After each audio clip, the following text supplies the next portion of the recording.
मुझे हिस्ट्री के बारे में जानना बहुत पसंद है। पिरामिड जो है वो दुनिया के 7 अजूबों में से एक है। जैसे कि इजिप्ट में the great pyramid of Giza कैसे बनाया, लेकिन पुराने टाइम में तो इतनी अच्छी टेक्नोलॉजी भी नहीं थी जो कितने बड़े बड़े पिरामिड बना सके। वीडियो शुरू करते हैं, लेकिन इससे पहले वीडियो को लाइक कर दें, चैनल को सब्सक्राइब कर दें और अपनी फ्रेंड्स और फैमिली के साथ शेयर कीजिए। तो ज्यादा वीडियो तो दुनिया में बहुत सी ऐसी जगहें हैं जो अपने भीतर अनेक रहस्यों को समेटे हैं, लेकिन जब बात मिस्र के पिरामिड की आती है तो ये रहस्य और गंभीर बन जाते हैं।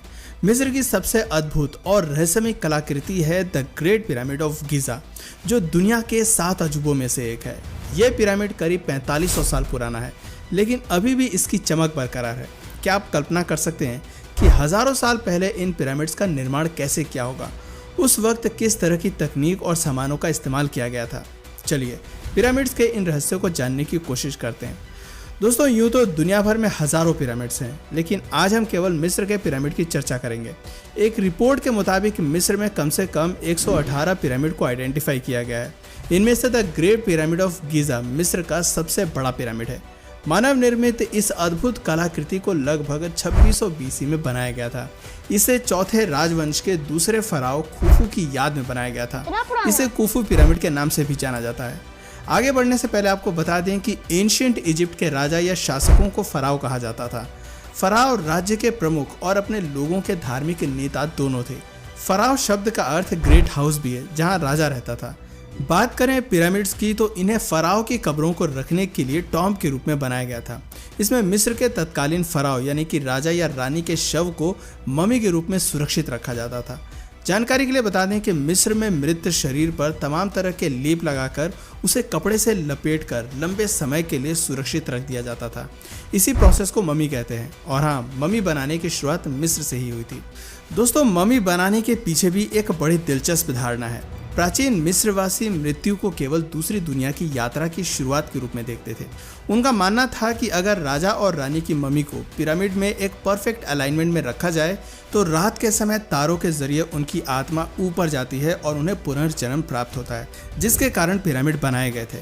प्राचीन मिस्र की जनता अपने राजा को बेहद पसंद करती थी और इसी वजह से जब राजा की मृत्यु हो जाती थी तो प्रजा उसे दफनाते वक्त साथ में कुछ ज़रूरी चीज़ें भी रख देती थी। राजाओं के शवों के साथ खाने पीने की चीज़ें, सोने के आभूषण, बर्तन और हथियार भी दफनाए जाते थे। यहाँ तक कहा जाता है कि कई बार तो राजा के सेवक और सेविकों को भी जबरन राजा के साथ दफना दिया जाता था। प्राचीन मिस्र के लोगों का मानना था कि मरने के बाद इंसान दूसरी दुनिया में चला जाता है, जहां उनके साथ दफनाई गई चीज़ें उन्हें काम आएंगी। खैर, पिरामिड बनाना हर मायने से काफ़ी टफ वर्क था। पहला तो ये कि उस वक्त ना तो किसी तरह की मॉडर्न टेक्नोलॉजी थी और ना ही किसी तरह के खास औजार, यहाँ तक कि उस वक्त पहिए भी नहीं थे। लेकिन इन तमाम रुकावटों के बावजूद प्राचीन मिस्र वासियों ने एक ऐसा यूनिक आर्किटेक्चर बनाया जो आज भी ज्यों का त्यों खड़ा है, जिसे हम मिस्र का ग्रेट पिरामिड ऑफ गीजा कहते हैं। उस दौरान पिरामिड के निर्माण को लेकर एक और समस्या थी, और वो ये थी कि उसे कुछ इस तरह तैयार किया जाए कि कोई पिरामिड को तोड़ न सके, क्योंकि उनके अंदर रखे शव के साथ बेशकीमती चीज़ें भी दफनाई जाती थीं। कोई चोर लुटेरे उन्हें लूट न सके, इस वजह से पिरामिड को बड़ी सावधानी से तैयार किया जाता था। पिरामिड में शव को रखने का कक्ष पिरामिड के केंद्र में रहता था। मिस्र का ग्रेट पिरामिड ऑफ गीजा बेहद ही खास और अनोखा है। यह पिरामिड नील नदी के किनारे स्थित है। हालांकि यहाँ 2 और पिरामिड नजर आते हैं, मगर इन तीनों में गीजा पिरामिड सबसे ऊंचा है। इस विशाल पिरामिड की संरचना पर नजर डालें तो इसके बेस का कुल क्षेत्रफल 756 फीट यानी कि 13 एकड़ है, जिसे आप कुछ इस तरह समझ सकते हैं कि इसमें 1 या 2 नहीं बल्कि पूरे 9 फुटबॉल फील्ड्स बड़े आराम से फिट बैठ सकते हैं। इसकी हाइट की अगर बात करें तो ये 445 फीट ऊंचा है। एक अनुमान के मुताबिक the great pyramid of Giza को लाइमस्टोन, मोटार और ग्रेनाइट से तैयार किया गया था। इसमें 2.3 मिलियन बड़े ब्लॉक्स यानी कि पत्थरों का इस्तेमाल किया गया, जिनका कुल वजन 6 मिलियन टन के करीब था। बड़े ताज्जुब की बात है कि इनमें से कुछ पत्थरों का वजन करीब 50 टन भी था। सबसे बड़ा ग्रेनाइट पत्थर राजा के चैम्बर में मिला था, जिसका वजन करीब 80 टन है। पिरामिड को लेकर उठने वाले सवाल। दोस्तों, प्राचीन समय में जब इंसानी सभ्यता अपने विकास और उत्थान के मार्ग को खोज रही थी, उस वक्त इतनी विशाल संरचना को खड़ा करना वाकई ताज्जुब करने वाली बात है। लगभग 4000 साल पहले जब इंसान के पास उत्तम किस्म के औजार नहीं थे, तो उस दौरान इतने बड़े ढांचे को बनाना समझ के परे है। इसमें सबसे हैरानी की बात यह है कि आज के समय में भी किसी क्रेन से अधिकतम 20,000 किलो तक का ही वजन उठाया जा सकता है, तो उस समय 45,000 किलो वजन का पत्थर कैसे उठाकर लाया गया होगा। एक सवाल ये भी है कि प्राचीन मिस्र के लोगों को उस दौरान पहिए के इस्तेमाल की जानकारी नहीं थी। ऐसे में उन्होंने इन भारी भरकम पत्थरों को नील नदी की दूसरी तरफ से इस तरफ लाकर कैसे पिरामिड का निर्माण किया होगा। बिना मॉडर्न टेक्नोलॉजी और एडवांस टूल के इतने शानदार पिरामिड्स का निर्माण करना बेहद मुश्किल था। आखिर इन्हें बनाने के लिए किस तरह की टेक्नोलॉजी का इस्तेमाल किया गया, चलिए आपको बताते हैं। दोस्तों, क्या आप जानते हैं कि पिरामिड के निर्माण को लेकर कई तरह की थ्योरीज पेश की गई हैं, जिनमें से सबसे ज़्यादा प्रचलित थ्योरी है पिरामिड्स को एलियंस नहीं बनाया होगा।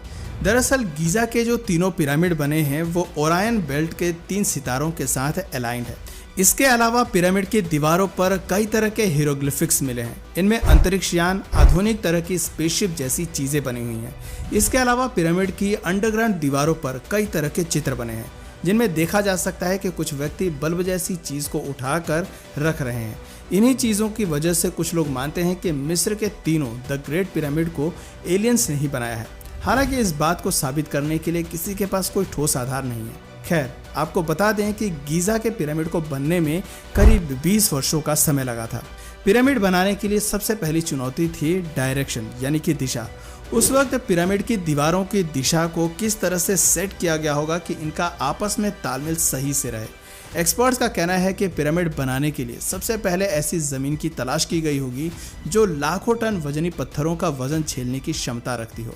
फिर उसके बाद उन पोलर स्टार्स को देखा गया होगा, जिनकी मदद से धरती के पोल्स की जानकारी मिलती है। ऐसा माना जाता है कि इनकी मदद से पिरामिड की दिशा को सेट किया गया होगा, वो भी बिना किसी कंपास या किसी दूसरे दिशा सूचक यंत्र के। पिरामिड बनाने के लिए दूसरी समस्या थी लेवल, यानी कि स्तर। ऐसी जगह पर पिरामिड खड़ा नामुमकिन था जहां का लेवल ठीक ना हो। ऊपर से उस वक्त लेज़र लेवल और बबल लेवल का भी अभाव था। एक्सपर्ट्स का कहना है कि प्राचीन मिस्र में इस मुश्किल कार्य को पानी की मदद ने संभव बनाया हो। वो कैसे, चलिए आपको बताते हैं। दरअसल पिरामिड वाली जगह के चारों तरफ गड्ढा करके उसमें पानी डाला गया और फिर एक साइड के पानी के लेवल से दूसरे साइड के पानी के स्तर को चेक किया गया होगा। जो हिस्सा पानी के लेवल से मैच नहीं किया उसे छन्नी या हथौड़ी की मदद से काट कर सेट किया गया होगा। इसके अलावा प्राचीन मिस्र वासियों ने इस खास किस्म के टूल का भी इस्तेमाल किया गया होगा, जिसे आप वीडियो में देख पा रहे हैं। तीसरी और अहम चुनौती थी स्टोन्स, यानी कि पत्थर। शायद आपको अंदाज़ा भी नहीं होगा कि पिरामिड का लेवल और दिशा सेट करना इतना मुश्किल नहीं था जितना पिरामिड के लिए पत्थरों की खोज करना था, और फिर उसके बाद उन्हें कैसे एक स्थान से दूसरे स्थान पहुंचाया जाए, ये भी बहुत बड़ी समस्या थी।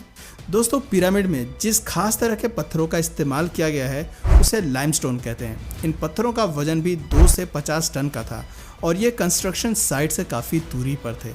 एक पिरामिड के लिए तकरीबन 23 लाख पत्थरों की जरूरत थी। जोखिम भरे इस कार्य के लिए तब ना जानवर की मदद ली जा सकती थी और ना तो तब कोई ट्रेन या क्रेन हुआ करते थे।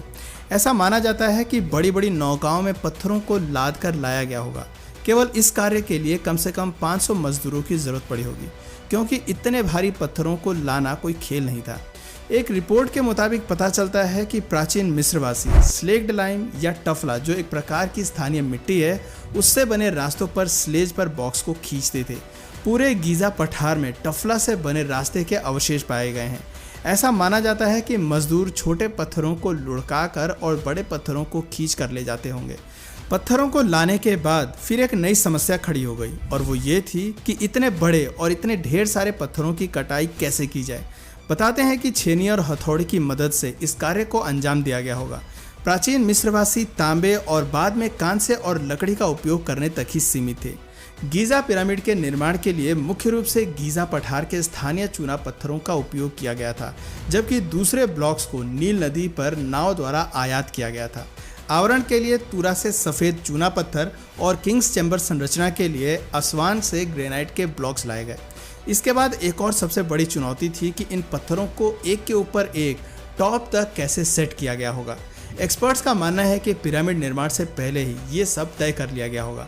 इस कार्य को स्पाइरल ट्रैक या फिर जिगजैग ट्रैक के जरिए अंजाम दिया गया होगा। बहरहाल इस बारे में सटीक जानकारी किसी के पास नहीं है।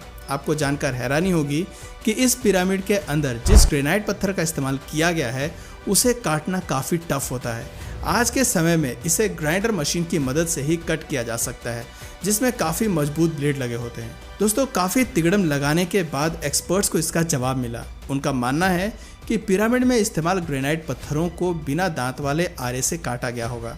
इस कार्य के लिए आरे के दोनों तरफ वजन डालकर ग्रेनाइट पत्थर पर चलाया गया होगा और बीच में थोड़ी थोड़ी बजरी डालकर इस कार्य को संभव किया गया होगा। ऐसा माना जाता है कि इस काम के लिए तकरीबन 4 महीने का समय लगा होगा, मगर एंशिएंट इजिप्शियंस ने असंभव को संभव कर दिखाया और आज हमारे सामने एक शानदार नमूना पेश है जो the great pyramid of Giza के नाम से फेमस है। तो दोस्तों, उम्मीद करते हैं आपको ये जानकारी पसंद आई होगी। दोस्तों, आपकी नज़र में इन पिरामिड्स को इंसान ने बनाया या एलियंस ने बनाया, नीचे कमेंट सेक्शन में अपनी राय ज़रूर बताइए। और अगर इस वीडियो से आपको कुछ नया जानने या सीखने को मिला या फिर इंटरेस्टिंग लगा तो प्लीज़ इस वीडियो को एक लाइक करके अपने फ्रेंड्स और फैमिली में से ज़रूर शेयर करें।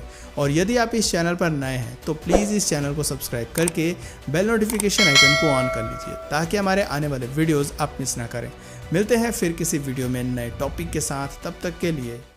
मतलब बगैर किसी टेक्नोलॉजी या कोई अच्छे टूल्स के बगैर ही इतना लंबा पिरामिड खड़ा कर दिया। 150 मीटर की हाइट है इसकी। मतलब आज के दौर में तो समझ आता है कंप्यूटर है, एआई है, 3D प्रिंटर है, तो उस टाइम में कैसे बनाया होगा, इन डायरेक्शन को कैसे कैलकुलेट किया होगा।